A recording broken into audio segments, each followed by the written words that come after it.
Praise the lord. మన ప్రభువును ప్రేరక్షకుడైన యేసుక్రీస్తు వారి అతి ప్రశస్తమైన నామంలో మీ అందరికీ ఉదయకాల శుభాభివందనములు తెలియజేస్తూ ఉన్నాను.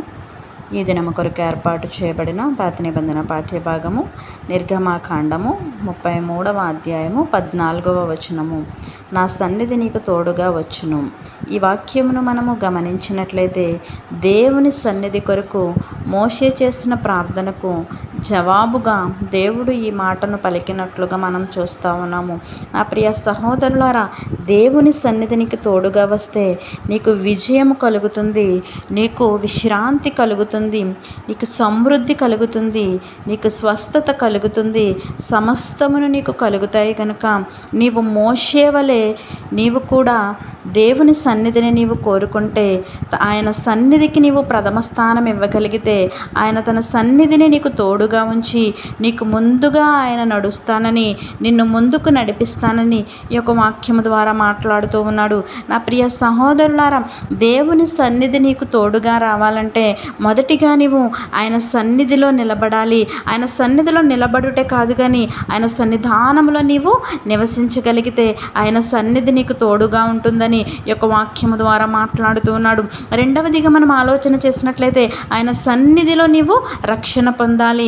అదే విధముగా ఆయన సన్నిధానంలో నీవు భయభక్తులు కలిగి జీవించాలని ఈ యొక్క వాక్యము ద్వారా మాట్లాడుతూ ఉన్నాడు. మూడవదిగా మనం ఆలోచన చేసినట్లయితే ఆయన సన్నిధిలో నీవు కృతజ్ఞతాస్తుతులు చెల్లించాలి.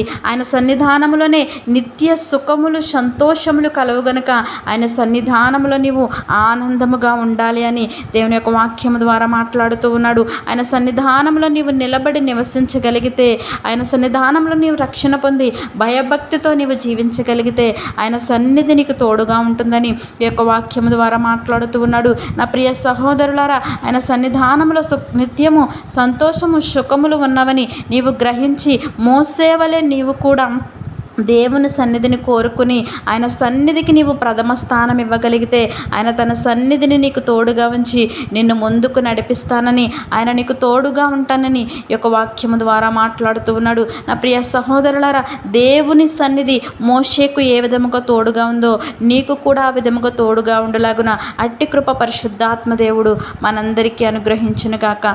తలలు వంచి ప్రార్థనలు ఏకీభవించవలసిందిగా కోరుచున్నాను. మహోన్నతుడును మహాగణుడవైన మా ప్రియ పరలోకపు తండ్రి, నీ ఘనమైన శ్రేష్టమైన నామానికి లెక్కలేని వేలాది స్తుతులు స్తోత్రములు చెల్లిస్తా ఉన్నాము ప్రభువా.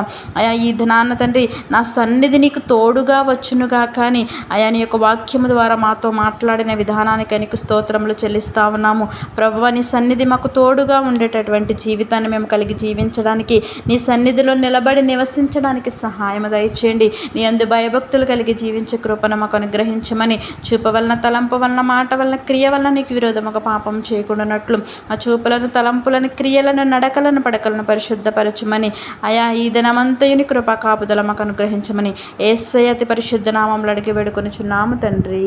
ఆమేన్.